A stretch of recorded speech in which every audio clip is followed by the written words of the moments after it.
How's it going, everybody? And welcome to episode 33 of the Talkin Pop Podcast. Brad, right now in my mind, there is a river of content that is flowing and is running up against a dam. It's raging. Yes, and this weekend, that dam is going to break. Yeah. The amount of content coming at us this coming weekend alone. I'm sure, like most people, this summer is crazy. You know, it's like really the first normal feeling summer in a couple of years. Every weekend is booked up with weddings and events and like all this sort of thing.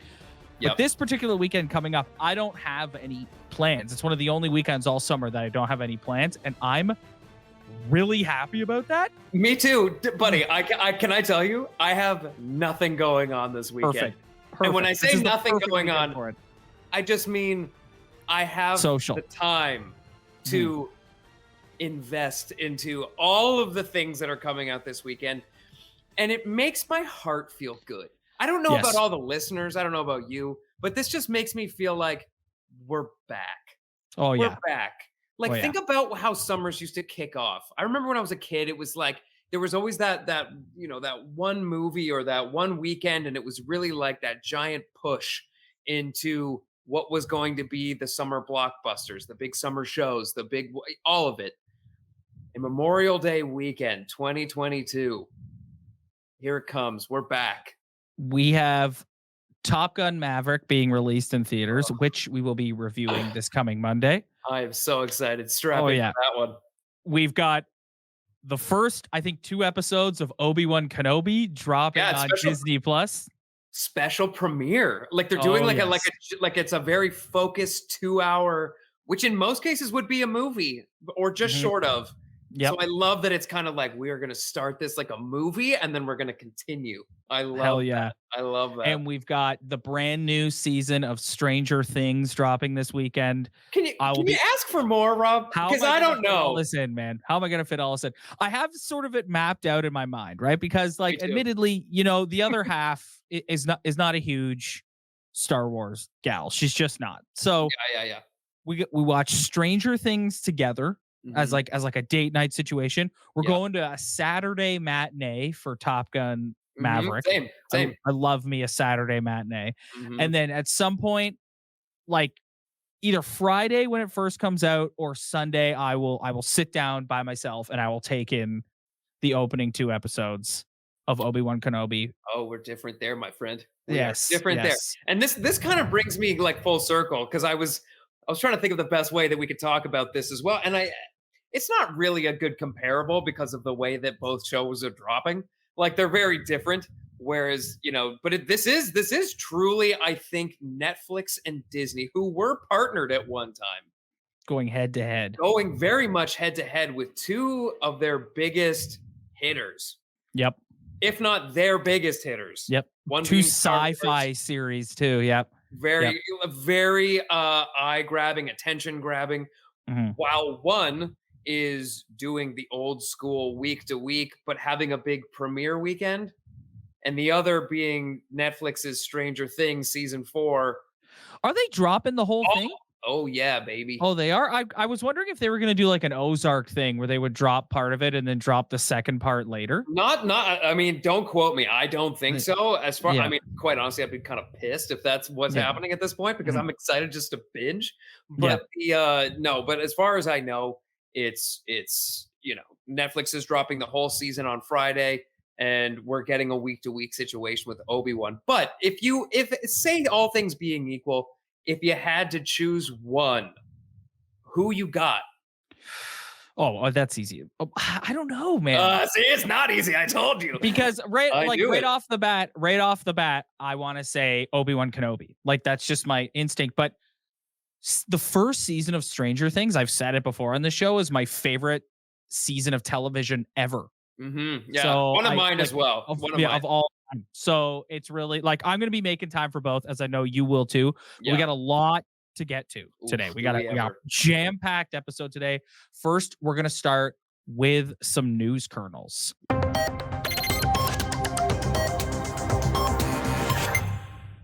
Brad, you go first. I know you wanted to talk about some big news out of the Cannes Film Festival.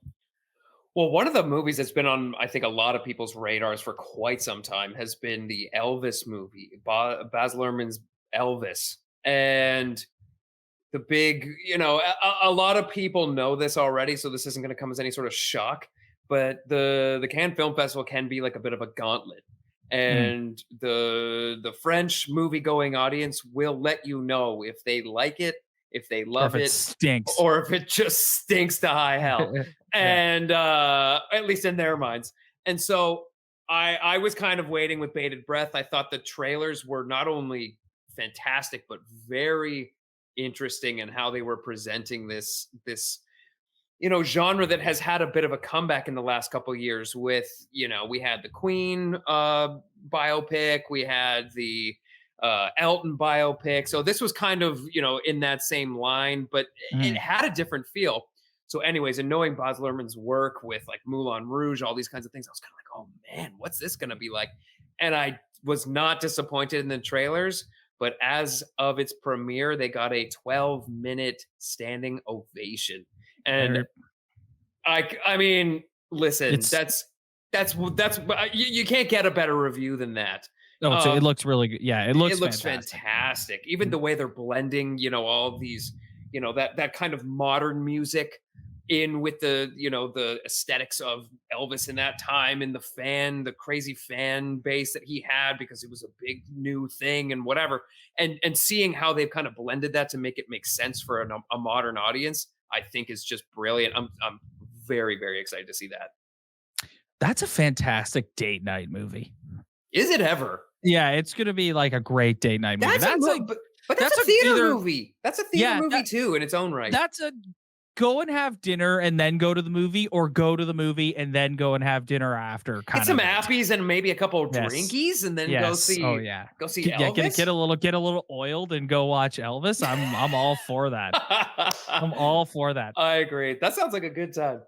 My news kernel is Star Wars is absolutely everywhere right now. And we've talked a lot on this show about their transition into like strictly TV shows. And this seems to be the route that they're preferring. Like they're going all in on the Disney Plus series. Yes. Yeah. They're going all in on the Disney Plus series. And we learned today that they will be releasing a new show in 2023 called Star Wars Skeleton Crew. Yes. Starring Jude Law. Great grab. Yeah. And this show is like written, and I don't know if it's directed, but it's written by John Watts, the Spider-Man, Tom Holland Spider-Man trilogy director. And Chris Ford. And it's just a really brief description that is, quote, a galactic version of classic Amblin coming of age adventure films of the 80s. You got me hooked right there. So I mean, like they're going all in here. So we're gonna talk about this even more right now. So let's just get right to it. Like I said, we got a lot to get to today. It's been a hot minute, my friend, since we've had a good old fashioned trailer week.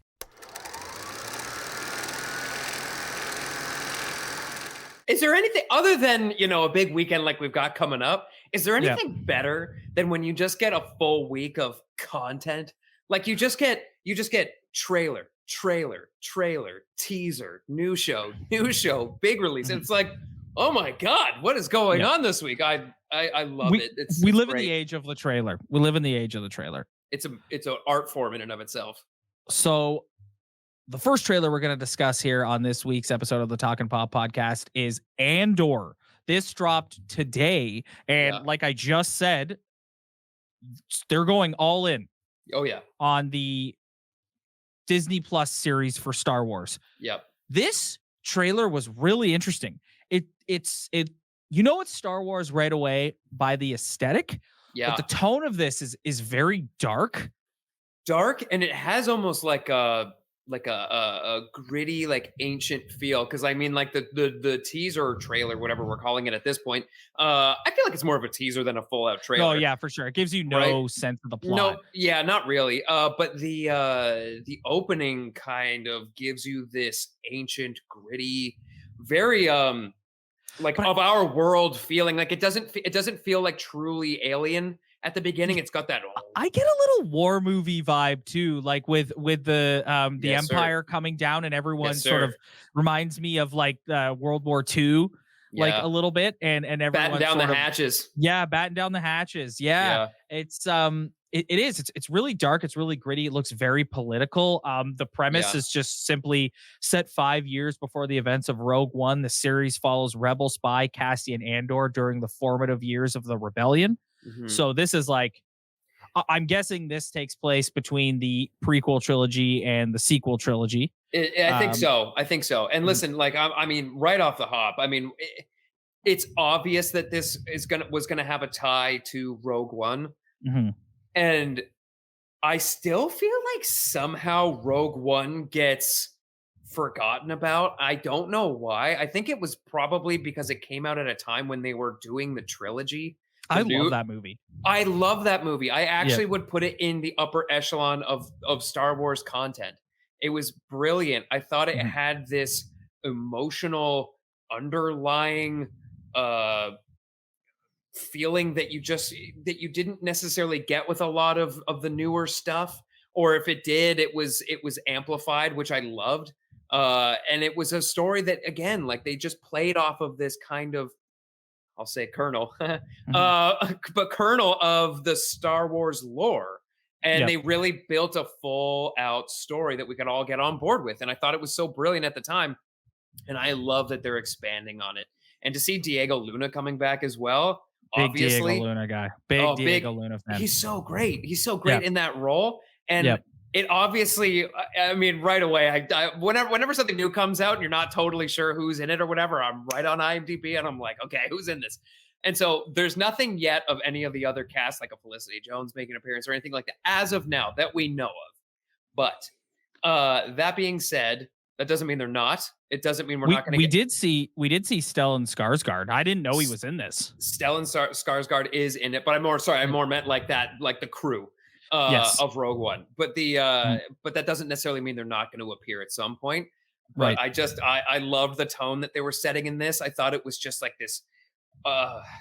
Man, it almost had like a bit of like an underlying Game of Thrones feel. Like I said, like that kind of ancient, dark, gritty feel that I think Star Wars in some ways has gone too far away from. And I think that they're kind of pulling it back now. And I love that. So, I mean, all in all, oof, buddy, that was a great little tease today. I do have one mild concern about this show with respect to the Gen Pop. It seems like there's going to be a lot of like political sort of undertones in it. And thus there's going to be a lot of dialogue, like heavy dialogue. And I think if you're a Star Wars nerd like you and I, you'll eat that up. But I think if you're somebody that is not super invested, you might check out at certain points. So I really hope that they walk that line and don't go too heavy into like, do you know what though? Long dialogue scenes. I really don't think that they will, even though I would be okay with it from my perspective on like what's, you know, sort of things that I enjoy, because I like a good build up to something. To me, there's no way they're going to go so far away from Rogue One that it's not going to feel like what we got with that movie. Because Rogue One had a lot of like that political undertone and what was going on with the Empire and the rebellion and all of these things and who's doing what and blah, blah, chess pieces. And they found the balance with the action and the dialogue and the emotional through line, which I think is, again, such an obvious point, but it's such a thing that has been like just forgotten in a lot of different franchises. So like I said, knock on wood, it looks really, it looks great. And I think that they're going to go for that same sort of thing. And if they come close to Rogue One and they try to stretch out that story, I'll be a happy man. For sure. I can tell you right now. Same here. Yeah. All right. So from one Disney property to another, we move on to the trailer that we have been waiting for. Oh, yeah. The full-length Thor Love and Thunder trailer. Taika Waititi as Korg. Is so funny. Like right off the hop. I'm gonna tell you the story about the space Viking. It's so good. Thor Odinson, who goes from God bod to dad bod. I mean, dad bod to God bod. Excuse me. That's right. Well, he did do that, but that was before. Yeah, he did. So now he's gone back to God bod. That's right. We get the scenes of the 80s workout montage. Yes. We get more. We got some good looks at like Thor's new sort of more blue armor. Yeah. And yeah. I think a little bit amazing. Slightly more like, I guess you could say like slightly more like comic accurate, or at least some of the arcs, because I've always kind of appreciated what they did with Thor, because it was kind of like, actually they kind of did that with Captain America too, I guess, in some ways, or even some of the Iron Mans. Like they've kind of paid tribute to these different, artists that have done their renderings of these famous comic book characters and things. And this is right in line with that, where it's, it still feels like Thor, but we're kind of getting a different look again. And almost like a bit of like a rebirth again with the dad bod to god bod moment and everything else. Yep. There's genuinely so many things in this trailer that are highly exciting. Yeah. And that's one on something.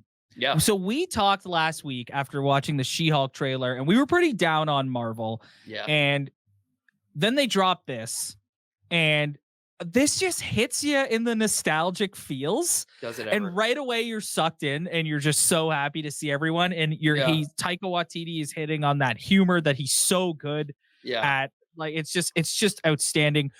Thor also has like a helmet on, like a battle helmet on that is sort of straight out of the comics when he interacts with Natpo, Jane Foster, the mighty Thor. Yes. We get some close-up looks at her in this. She has sort of assumed the role of Thor. She is wielding Mjolnir. And she looks great. She looks great. Yes, she does look great. She looks outstanding. Honestly, I just, as a quick side note, because we did talk about She-Hulk, I just think that when you're dealing with something like this, where you're going from a male version of a character that we have loved, and then you're transitioning it into a different version as a female character, like we just said in She-Hulk, it can be hard to make that transition. It can kind of come off as goofy or whatever, despite what the comics might look like and whatever. But I didn't get that at all with this. I thought Natalie Portman looked great. And I know we've already seen her a little bit, but this was just like a more expanded version. Yeah, these two characters have the history. Yep. And it's set up that way. I totally agree. So the big thing in this trailer is we get our first look at Christian Bale as Gore the God Butcher, who looks legitimately terrifying. There are some people I saw online upset because it is not the most comic accurate representation of Gore. However, you don't cast an actor like Christian Bale and do him up. And we also don't know, he seems to evolve throughout the trailer. Like he seems to get more and more grotesque looking throughout the trailer. That is where I think we're going with this. And I agree that they're not stupid. They're not stupid over at Warner, but they've done so much comic accurate. We just talked about it with Thor's getup, essentially, that it's like, they're not stupid. Disney and Marvel are not stupid. They know what their product is. They know what people want to see. But it's like, well, why don't we give them a little something extra and cast somebody like a Christian Bale? Let them see how this very famous villain in the Thor comics evolve into what we know as this kind of octopus, I guess, looking villain. But let's give Christian Bale his moment of just having, again, this kind of ancient, creepy, dark look. And I didn't even know what he was going to do with his voice. And I was so good. I love that he just, because I actually think it would have been easy for him, because he's so talented, to do some kind of voice. That I love that it's just that kind of dark whispering. Very methodical, the only thing that gods care about is themselves. Good. Dude, so good. He looks great. And I thought one of the big things I wanted to mention, because I thought it was well, there was two things. One, that's why I was patting myself on the back. I knew he was going to go scary. There was some debate about, because it was Taika Waititi, if he was going to do, and I'm not saying he might not have a humorous moment, but he's going to be, if there will be a humorous moment, it will be him playing the straight guy, and Brad, Thor will say something. There's very clearly a character in this movie that they're going to go full silly with, and it's not Christian Bale, Gore the God Butcher. Well, who are you talking about? Full silly. I'm talking about Russell Crowe as Zeus. Okay, yeah. That's what I was like, are we talking about the same person here? So, to me, Russell Crowe as Zeus is going to be this movie's version of Jeff Goldblum's Grandmaster from Thor Ragnarok. Like, I see a lot of similarities from those characters. It's really like the scene at the end where he flicks all Thor's clothes off and all the ladies pass out. I genuinely burst out laughing when I saw that. And it was and again, when you saw it the first few times, and even now, like, you don't really see it because in the actual trailer, he's quite a bit set back from the wide shot that he's in when the clothes blow off and his butt is pixelated. That is so funny. But I think because everybody kind of did that and looked at that, you didn't see what was all over his back. That was so hilarious that somebody pulled in the tighter shot and found all the tattoos that were up his back.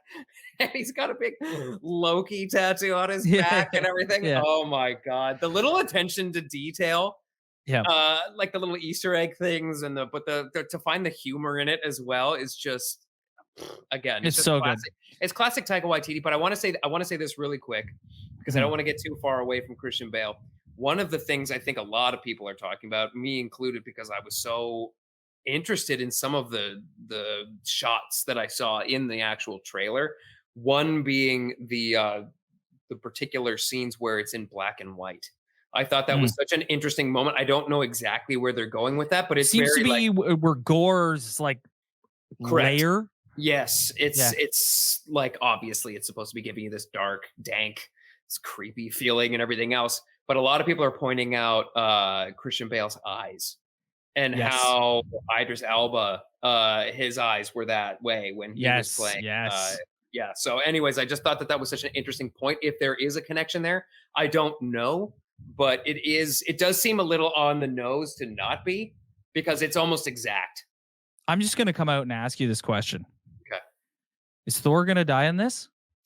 You know who I'm afraid is going to die, and I'm just going to say it. This isn't spoiler at all. We know as much as everybody else. Pure speculation. This is pure speculation. I'm very concerned for Valkyrie. Tessa Thompson. Yeah, I'm very concerned. There is a scene where you see them kind of going head to head in a fight, and I just don't see her being necessarily strong enough one-on-one. And I think that might set up the overall shift in the movie that will lead back to the showdown. The Thor showdown. Yeah, I think I'm not overly confident that Russell Crowe's Zeus is going to survive the whole movie. And no, me either. I think your point about Valkyrie is a good one, and that's entirely possible. I also am getting this feeling that it could be Thor that dies, because we have Natpo as the mighty Thor. Like, all intents and purposes are that she's going to take over from here. Like, I can get on board with that. So I don't know. We seem to be heading towards a sort of new Avengers. I would like, I'm not he's of the old guard that's transitioning out, and he's like, Cap's gone, Iron Man's gone, he stuck around to do this. Like, I could totally see it happening, man. I could totally see it happening. I don't like the sounds of that. Yeah, I could totally see it happening. Listen, you're not wrong. The more you're talking, the more I'm taking it in. I do think that there's a chance. I will say, granted, we're gonna obviously still have Spider-Man, we'll still have Doctor Strange, we'll still have War Machine. There'll still be some of the we'll still have Hulk, but the OG Avengers, the OG, like, they're all. Do you think not to, because I know we have lots to talk about, but do you think that there are concerns that if now you transition so far away from the original crew and not give them time to all team up together and then maybe slowly transition him out in like another big team up movie, that maybe that would be the direction to go? Do you think that the overall arc would suffer? No, I don't. Just think because so. I think people are so tied to it. No, I think those actors and have had their moment in the sun, and I think that they are really transitioning into this sort of new age. Like, they have their sort of TV crew, and they have their movie crew. And I think with, like I said, New Avengers, I see Tom Holland's Spider-Man being at the forefront of that. the new Captain America, Nat Poe as the mighty Thor. Like I do think like we're heading towards, like we talked about this last week or a couple weeks ago, that we're heading towards some sort of epic Secret Wars event. In my opinion, they're going to start bringing in like they need to get some of these characters out of here so they can start bringing in these new characters like the Fantastic Four, like all the X-Men, like that sort of thing. And I mean that is that's true. where we're going.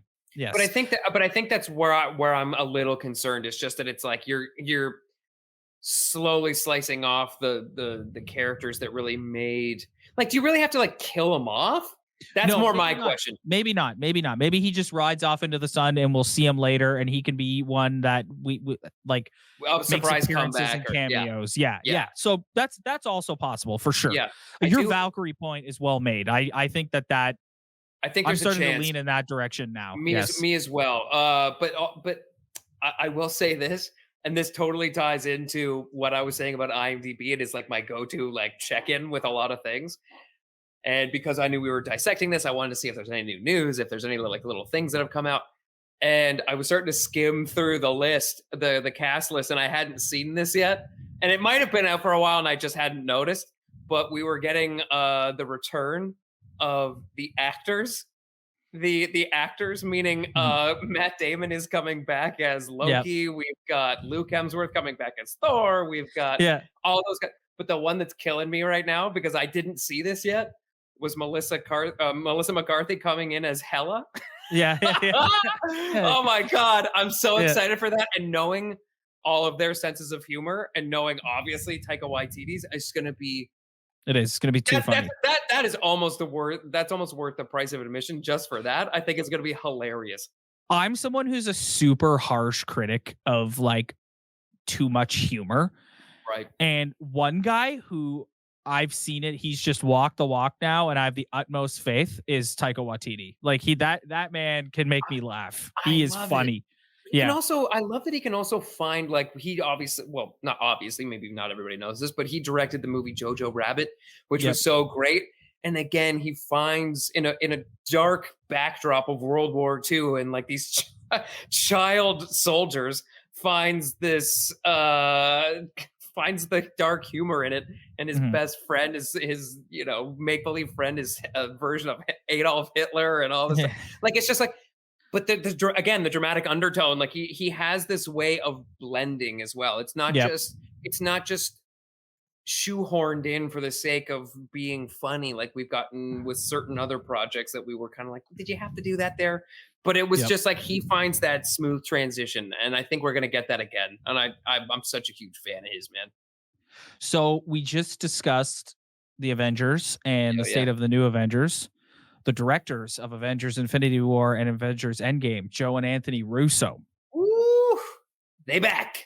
We got the first trailer for their straight to Netflix film, The Gray Man, starring Ryan Gosling, Chris Evans, and Ana de Armas, amongst a stacked cast of Regé-Jean Page and Billy Bob Thornton. I've always just been a huge Billy Bob Thornton guy. I think everybody is. He's just such a grounded actor. Like he adds this level of grounded performance in almost everything he does, and you can just kind of count on him as being that kind of like, that's that very slight Southern drawl that he has that just kind of like cements himself in the picture, and you can kind of look to him as the grounding, like, everyman. He's perfect in this. So this trailer is friggin' awesome. Like, this looks amazing. Huge Winter Soldier vibes from this. Yeah, huge. I was gonna say, like, my big thing, and that's kind of why I went like a little. When you said the Netflix, exclusive, again, no shade at all against Netflix. They're pumping out like unbelievable content. But you wish this got a theatrical release. Oh man, damn. Brad, I would argue more people are going to watch this on opening weekend than would go to the theater to see it. You know what though? Again, but it's just like kind of my same argument that I keep making about these ones where, and again. Netflix is the one that has kind of set this precedent now of saying, like, we'll do a 2-week or 3-week or whatever movie release. If you want to see it in the theater and see it on that big screen and have that kind of collective experience with people around you could do that for this for sure. And then you could easily have done this with this. And listen, I don't know. Maybe they actually are, and I'm just ranting for no good reason at all. But the but the fact that it sounds like it's going to be going to Netflix disappoints me, or excuse me, straight to like the actual streaming service of Netflix. It disappoints me a little bit because it's got that big screen dynamic. And I love, oh my God, seeing it looks awesome. Ryan Gosling and Chris Evans go head to head. Fantastic. Let's go. Yeah. For the concept of this movie where there's sort of like two dueling assassins to cast both of those guys. I tell you what, man, like I said, I've talked about my better half here, and she's really like specific about what she watches, and like a head-to-head assassin shoot 'em up flick is not her first choice, but just show her the poster of who's in it. She's like, I'm down, let's watch it. Anna de Armas is in it as well. Like she looks great. She's all over the place right now. Again, she is. She's crushing it.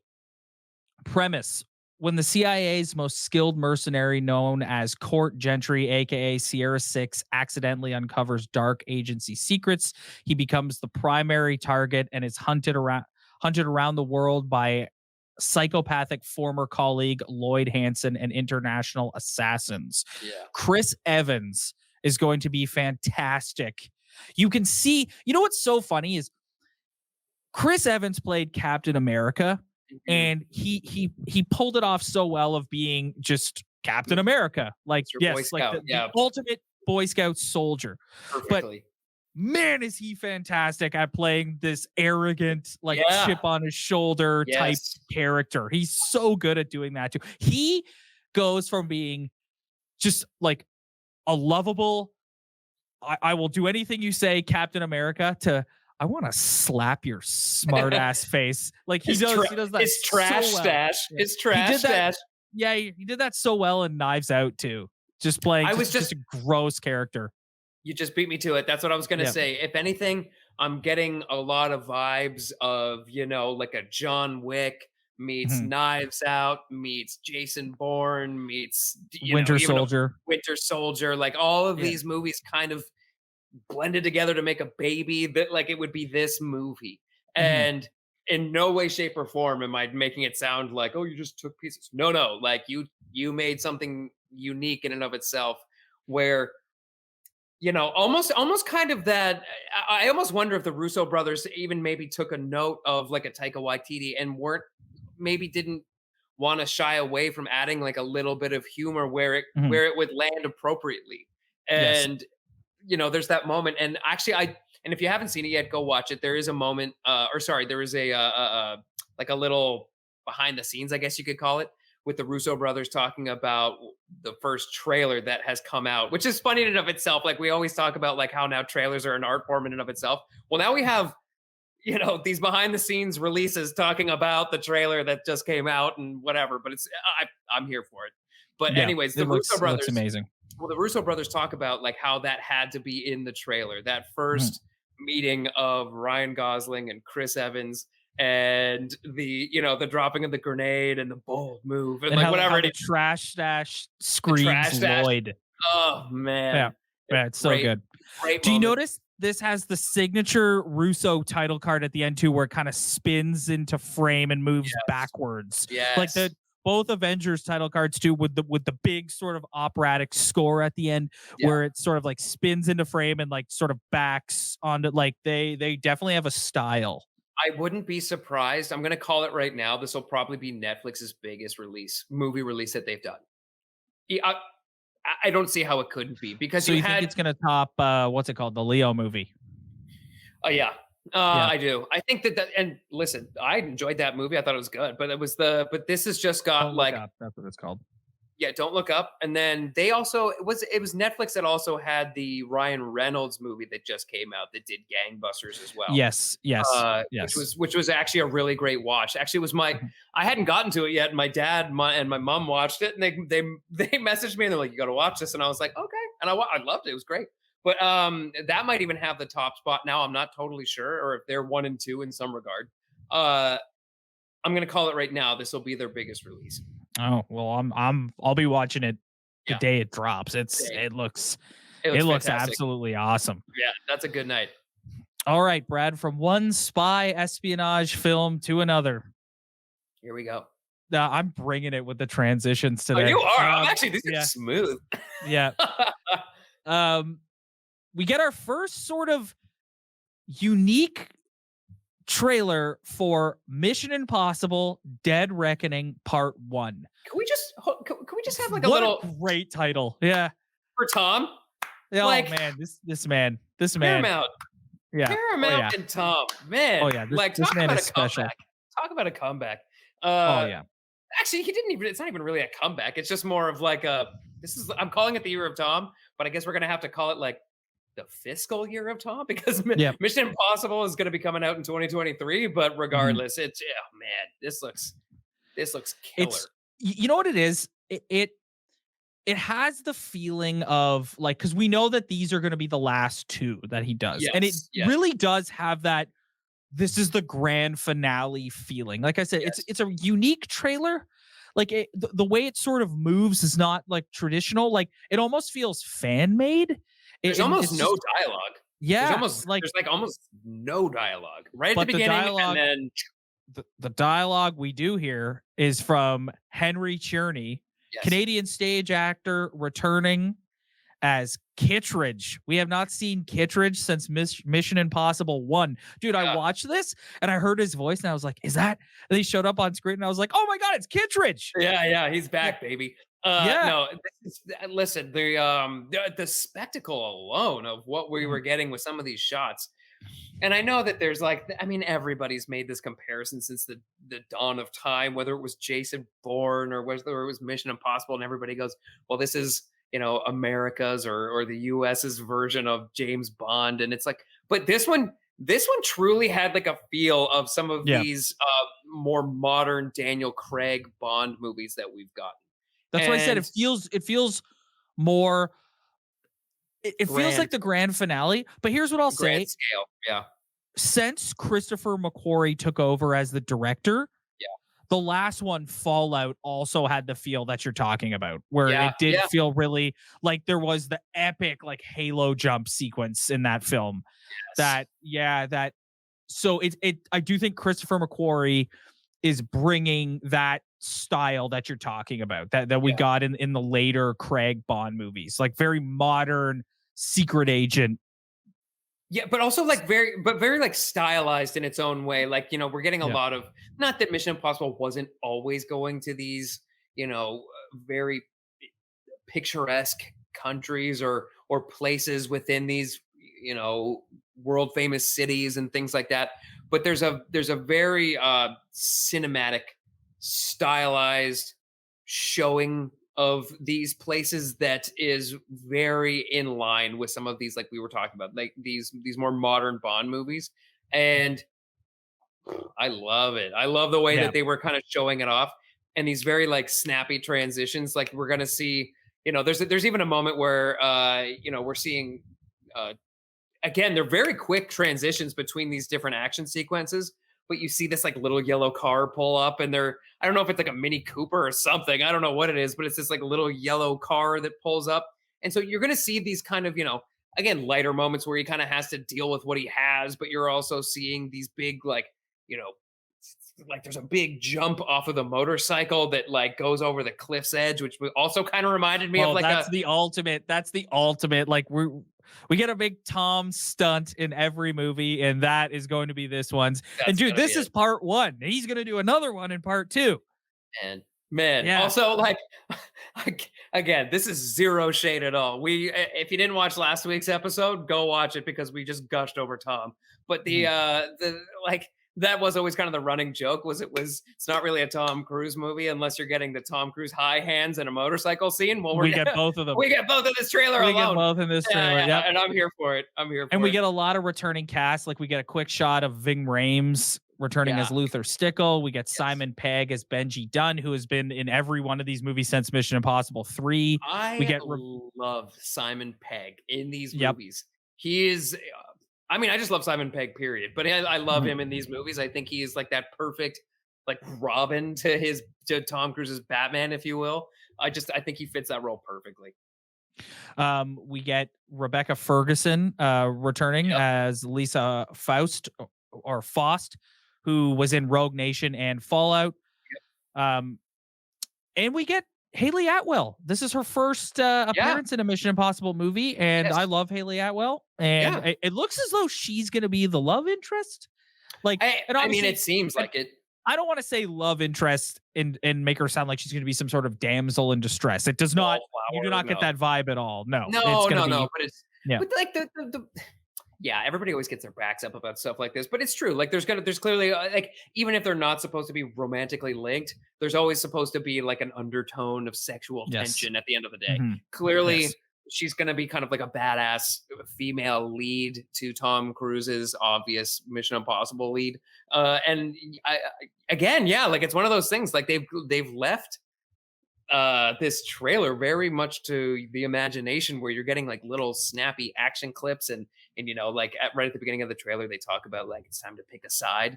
And you get that really interesting Tom Cruise look, and he kind of cocks his head and whatever. I thought, oh man, I think. And there seems to be an element of chemical warfare. Oh, that's going on in this as well. Scary. That's a great scene to kind of point out. The scene where there's some sort of green smoke bombs going off. You see the woman's head sort of like jarts back exactly when it goes off. That was like, I don't know, that really hit me when I saw that. I thought that was it left and like obviously literal for the movie's sake, but figurative like impact on me when I was watching it. It was like, oh man, that's scary.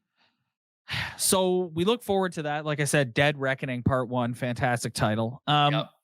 Before we get out of here, Brad, let's just hit on it. We're going to be seeing Top Gun Maverick this weekend. It's officially in theaters tonight. You know what? When this movie was first announced and the trailers first came out, I was like, I'm so excited for this. I can't wait to just go and sit and enjoy myself in the theater. My expectations for this movie have shot sky high. I'm with you, brother. I have not seen a bad review. I haven't seen a single bad review. Like, this is going to sound so cheeseball, but like, it's probably pretty good when the Duke and Duchess, meaning Kate and William, go see it on the red carpet with Tom. Like, oh yeah, it's probably a pretty good movie because they probably got the go ahead to say like, this is a good one to go see, and be on the red carpet and make an appearance and blah blah blah. So that in and of itself is a great little making me feel good that it was going to be what we were hoping for. But man, oh man, like I said, we were getting rumblings of, there's potential Oscar buzz. The O word is getting thrown around. A lot. Currently, so this opening night, currently on Rotten Tomatoes, this film is sitting at a 97% critic score and a 99% audience score. Wow. Yeah. That's my dog Bowie saying your agrees. Dog is so excited. He's jacked right now for he's jacked Top up Gun for it. Maverick. No, listen, I really truly I try not to do this. Hold on one second. Come here. Bowie is really stoked. Yeah, everybody. All right, there he is. Hi guys. Say hello to Bowie. There's Brad's Bowie. wingman. Let's go. This is my guy. But anyways, like I try not to do this where I set my expectations really high. But I don't care this time. I don't care this time. I've been waiting for this movie a long time. The expectations couldn't have been higher. The fact that it got pushed for genuinely 2 years. Yeah. So listening to the cast and the crew and the directors, everybody come out 2 years later. They're trying to promote this movie, and it feels like something that was done decades ago for them. It's so funny to see that. And honestly, this is another little sidebar thing for anybody who wants to go watch it. If you haven't seen the little thing, God, what's his name? Oh, James Corden. James Corden did like a little too funny featurette. Yeah. Oh my God, go watch hilarious. It is hilarious. But that like, I don't care. I'm letting my mind run wild at this point until I see it. And I kind of have a feeling I'm going to be okay. I don't think this is going to be one where I'm like, oh, I set my bar too high. Well, as I mentioned earlier, we will be back on Monday night to do a full spoiler review and breakdown of Top Gun Maverick. So if you don't want to miss that, hit that like and subscribe button below. Also, if you're listening to the audio version of the show, hit that follow button, leave a review. We always appreciate it. Brad, appreciate you guys. The next time we see and talk to each other, we will have seen the movie. We also will have watched Obi-Wan and Stranger Things. So good luck to you this weekend, my friend. I was gonna say, pace yourself. Yep. Lots of fluids. Don't if you need to skip a meal, you'll be fine. Just double up on the next. But yeah, we got some watching to do, my friend. Thanks, everybody. We will see you on Monday. We'll see you next time, everybody.